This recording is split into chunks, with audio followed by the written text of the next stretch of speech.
পূজনীয় মহারাজকে প্রণাম জানিয়ে আজকের স্বাধ্যায় আরম্ভ করছি। আমরা পড়ছি মহারাজ স্বামী সোমেশ্বরানন্দজির লেখা বই আমার সাধন জীবনের দিনলিপি।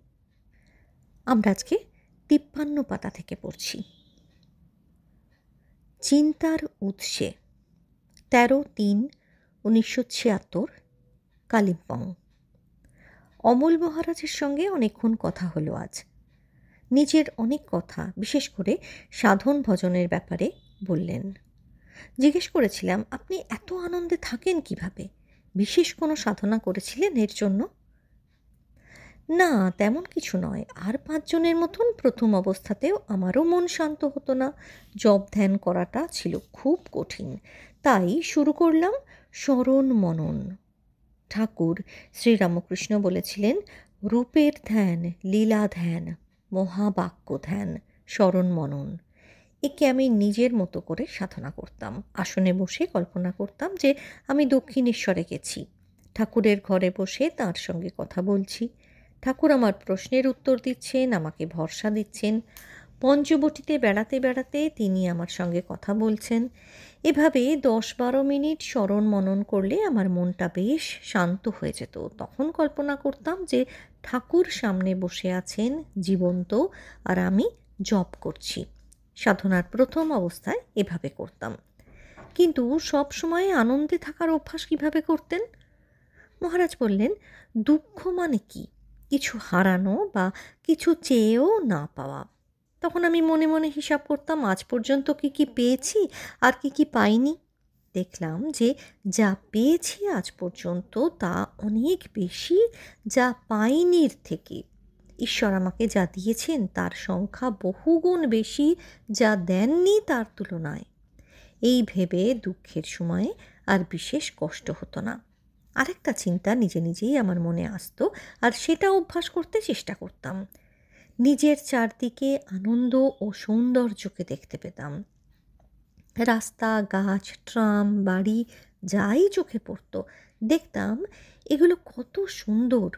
সব পরিস্থিতিতেই আনন্দ রয়েছে, কারণ দুঃখময় পরিস্থিতিও আমাকে বিকাশের সুযোগ করে দিচ্ছে।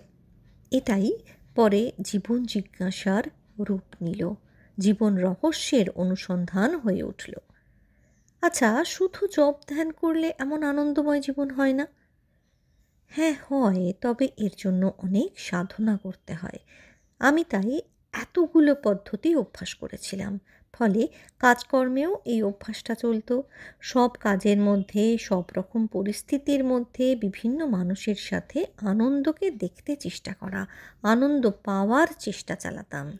এই অভ্যাসই আমাকে সাহায্য করেছে। মানুষ তো সবসময় আনন্দকেই খুঁজছে, সজান্তে বা অজান্তে। কাজটা সজান্তে করলে সাফল্য তাড়াতাড়ি আসে। শুধু আনন্দ খোঁজা নয়, আনন্দকে দেখা, আনন্দকে আবিষ্কার করা। অভ্যাস করে করে যখন আনন্দ পাওয়াটা সহজ হয়ে আসবে, তখন বুঝবে যে বাইরের বিষয়টা গুরুত্বপূর্ণ নয়, আনন্দ রয়েছে তোমার মনের মধ্যেই, এটা তোমার নিজস্ব সম্পত্তি। ব্যাস, এটা অনুভব করলেই হয়ে গেল। কিন্তু মহারাজ, সমাজে তো খারাপ বিষয়ও রয়েছে। প্রতিকূল পরিবেশ, অভদ্র লোক, অবাঞ্ছিত পরিস্থিতিও তো অনেক। অমল মহারাজ উত্তর দিলেন, গোলাপ গাছে যত ফুল তার 10 গুণ কাঁটা। তুমি কোনটাকে বেশি গুরুত্ব দেবে, ফুল না কাঁটাকে? দেখো, ভালো মন্দ মিশিয়েই তো জগৎ, মানুষ। কিন্তু তুমি যদি পজিটিভ মানসিকতা রেখে চলো তবে তোমারই লাভ। নিজের কিসে বিকাশ হয়, ভালো হয়, সেটা বোঝো। আমি চেতনায় ধ্যান করা সহজ হয়ে এসেছে। ২-৩ মিনিট প্রাণায়াম করে শুরু করলে খুব তাড়াতাড়ি আজ্ঞাচক্রে মন স্থির করা যায়। তারপর আমি চেতনায় স্থিত হওয়া। একটা বিষয় অনুভব করে আশ্চর্য লাগলো, চেতনা বিন্দুতে মন স্থির করে বসে থাকার সময়টা আগের থেকে অনেক বেড়ে গেছে। মনে কোনো চিন্তা ওঠার আগেই বুঝতে পারি যে অমুক চিন্তা এবার উঠতে চলেছে, অর্থাৎ মনে কোনো চিন্তা আসার আগেই বুঝতে পারছি। এমন ব্যাপারটা চলে আসছে আমার হাতেই। ওই চিন্তাকে প্রকাশিত হতে দেব অথবা ওটাকে মুছে দেব, এটা আমার ওপর নির্ভর করছে। উৎসে পৌঁছে গিয়ে যেন চিন্তার ওপর কর্তৃত্ব করার অবস্থায় চলে এসেছি। আগে চিন্তা নিজে থেকেই উঠত, এখন যেন আমার অনুমতির জন্য অপেক্ষা করছে। টর্চ লাইটের সুইচ টিপে লাইট জ্বালতে যেমন পারি ইচ্ছামতো, আবার সুইচ না টিপে লাইট বেরোনোর রাস্তা আটকাতে পারি। ধ্যানে অনেকটা এমন অবস্থায় অনুভব করলাম। অর্থাৎ মনে চিন্তা উঠবে কি উঠবে না সেটা আমার উপরই নির্ভর করছে। আশ্রম থেকে বেরিয়ে অনেকটা রাস্তা চলে গিয়েছিলাম। পাহাড়, জঙ্গল, নির্জন রাস্তা, হাঁটতে খুব ভালো লাগছিল। ভাবছিলাম অনেক সাধকই যে হিমালয়ে চলে যান, লোকালয়ের বাইরে চলে যান, তার কারণ নির্জনে তপস্যা করা তো বটেই, সেই সঙ্গে প্রকৃতির সঙ্গে যোগও। পাহাড়, আকাশ, জঙ্গল এগুলো চমৎকার পরিবেশ সাধনার জন্য। মন নিজেই স্থির হয়ে যায়। প্রকৃতির বিশালতাও একটা সৌন্দর্য। এই বিশালতা মনকে মুক্ত করে দেয়। হাঁটতে হাঁটতে মনে হচ্ছিল সাধু জীবনে এসে ভালোই করেছি। ধ্যানের প্রতি যে আকর্ষণ ছিল সেটা পূর্ণ বুঝতে পারছি। তবে পাহাড়ে নির্জনে বসে শুধু ধ্যান করা, এ নিয়ে আমি থাকবো না। জগতের মানুষের দুঃখ দুর্দশা, এর জন্য আমাকে লোকালয়েই থাকতে হবে। স্বামীজির ডাক আমার মনে গভীর রেখাপাত করে গেছে অনেক আগেই। পাটনা, নরেন্দ্রপুর, পুরুলিয়ায় ত্রাণ কার্য করতে গিয়ে মানুষের দুঃখ দুর্দশা অনেক কাছ থেকে দেখেছি, অনুভব করেছি। শুধু জপ ধ্যান করার জন্য আমার জন্ম নয়। নির্জন রাস্তায় চলতে চলতে মনে হচ্ছিল ভবিষ্যতে কোনো বিশাল পরিকল্পনায় কাজ করতে হবে। পরিকল্পনার বিষয়ে কোনো পরিষ্কার ছবি দেখতে পাচ্ছি না এখনও, তবে মনে হয় এটা ধীরে ধীরে ফুটে উঠবে।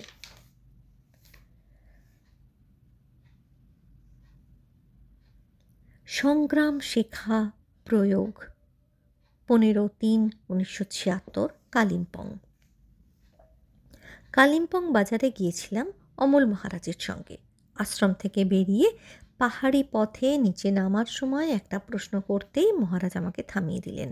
বললেন, হাঁটার আনন্দ নাও। ঠান্ডা বাতাস, দুধারে গাছ, পাথর, এবড়ো কেবড়ো রাস্তা, এনজয় করতে করতে চলো।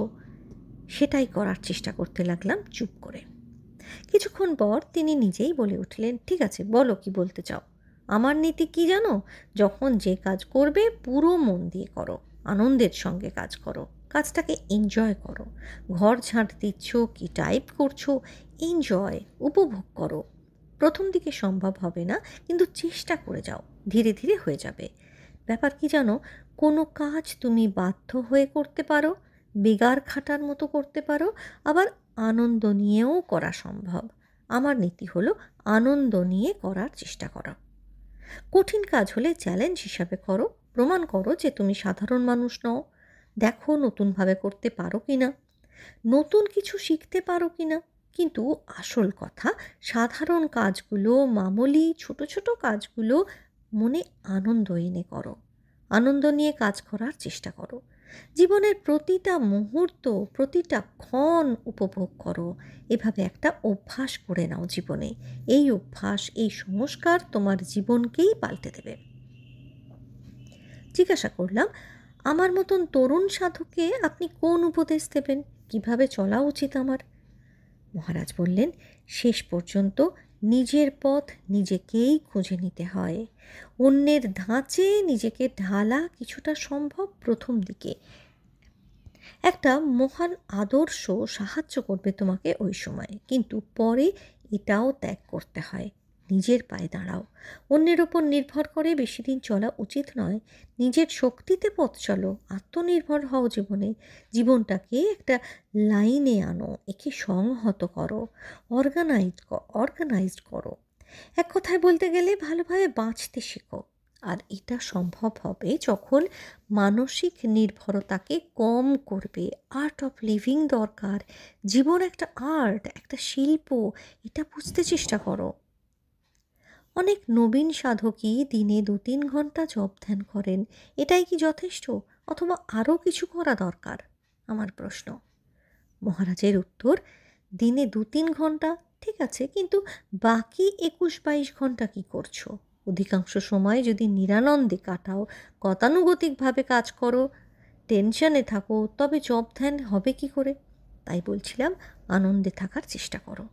অন্যদের সঙ্গে আড্ডা দিয়ে বা অন্য কোনো বিষয় নিয়ে আনন্দে থাকা নয়, নিজে নিজে আনন্দে থাকা, কোনো বিষয় ছাড়াই আনন্দে থাকা।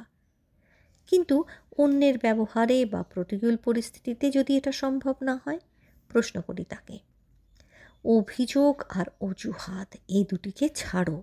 এর সাহায্যে তুমি এগোতে পারবে না। সাধারণ মানুষকে দেখো, অন্যদের বিরুদ্ধে অভিযোগ আর নিজের ব্যাপারে অজুহাত দেওয়া, এতেই ব্যস্ত। এভাবেই এসকেপ খুঁজছে, গা বাঁচিয়ে চলছে। নিজের ঘাড়ে দায়িত্ব নাও। বেদান্তের মূল বাণী তো এটাই, অহং ব্রহ্মাস্মি তত্ত্বমসি। জীবের মধ্যে অসীম শক্তি লুকিয়ে আছে, তাকে বিকশিত করো। সৎ চিত আনন্দ, জীব স্বরূপে আনন্দময়, এই আনন্দকে প্রকাশ করো প্রতিদিনের জীবনে। তুমি তো ডায়েরি লেখো, নিজের অভিজ্ঞতা লিখে রাখো। যা শিখলে লেখো। ভবিষ্যতে তোমায় অনেক বক্তৃতা দিতে হবে, তখন এই ডায়েরির কথাগুলো কাজে লাগবে। সাধন পথে এগোবার পদ্ধতি, বাধা, অভিজ্ঞতা লিখে রাখো। কিছু কিছু লিখে রাখি মহারাজ। মাঝে মাঝে মনে হয় কি লিখি কি লিখি। মহারাজ অবাক হন, লেখার কত কিছু আছে। এই যে রাস্তাটা পাহাড়ের ওপর আশ্রম থেকে শুরু করে নিচে নেমে যাচ্ছে, ওতে কত সৌন্দর্য লুকিয়ে আছে দেখো তো। প্রতি পদক্ষেপে আনন্দ ঝলমল করে উঠছে। এই রাস্তা নিয়েই তো পাতার পর পাতা লেখা যায়। চেষ্টা তো করো। পথের মাঝে এত আনন্দ, এত সৌন্দর্য, এর তো শেষ নেই। মানুষ কখন দুঃখী হয়? যখন সে চারদিকের আনন্দকে অনুভব করে না, সৌন্দর্যকে দেখতে পায় না। সে ঈশ্বরের কাছে প্রার্থনা করে ঈশ্বর যেন তার দুঃখ দূর করেন, কিন্তু সে নিজে তো অন্যের দুঃখ দূর করতে এগিয়ে যায় না। আত্মীয়, বন্ধু, সহকর্মী, প্রতিবেশী, তাদের দুঃখ সম্বন্ধে তো খোঁজ খবর নেয় না। সে উদাসীন, অথচ চাইছে যে অন্যরা যেন তার দুঃখ দূর করতে এগিয়ে আসে। দুঃখ আসে মনের সংকুচিত অবস্থা থেকে। স্বার্থপরতা, ঈর্ষা, অহংকার, লোভ ইত্যাদি ভাব মনকে সংকুচিত করে দেয়। উদারতা, প্রেম, সহানুভূতি ইত্যাদি ভাব মনের প্রসার ঘটায়। একটু গভীরে যাও, দেখবে যে মানুষ নিজেই নিজেকে দুঃখ দিচ্ছে। দুঃখ তার নিজেরই তৈরি। হাঁটতে হাঁটতে রাস্তা শেষ হয়ে এলো। নিচে এসে গেছি। কিছুটা এগিয়ে গেলেই বাজার। অমল মহারাজের কথা মতো পথের সৌন্দর্য দেখতে দেখতে এলাম। এখান থেকে অন্য রকম সৌন্দর্য আরম্ভ হলো। লোকজন, বাজার, দোকান, গাড়ি, জিপ দেখলাম। হ্যাঁ, এও সুন্দর, অন্যরকম সুন্দর। নির্জন পথের মতো মানুষের ভিড়, দোকান, আলাদা রকম সৌন্দর্য। কিছু দেখলে অনুভব করা যায়, আর যতই চেষ্টা করছি এটা দেখতে, মনটা আনন্দে ততই ভরে উঠছে। এক অন্যরকম অনুভূতি। নতুন কিছু শিখলে সেটা অভ্যাস করা দরকার। শুধু জানার তো কোনো অর্থ নেই, জ্ঞানকে ব্যবহারিক করে তুলতে হয়। অমল মহারাজের কাছে শেখা নতুন বিষয়টি তাই কয়েকদিন ধরে অভ্যাস করতে হবে। অনুশীলন করার মধ্যেও তো মজা আছে। বিভিন্ন পরিস্থিতিতে নানান বিষয়ে সৌন্দর্য ও আনন্দ খোঁজার অভ্যাস। রাস্তায় হাঁটতে হাঁটতে এই মজাটাই উপভোগ করছি। আমরা আজকে পড়লাম ৫৮ পাতা পর্যন্ত। পরের দিন এরপর থেকেই শুরু হবে। সবাই ভালো থাকবেন, সুস্থ থাকবেন।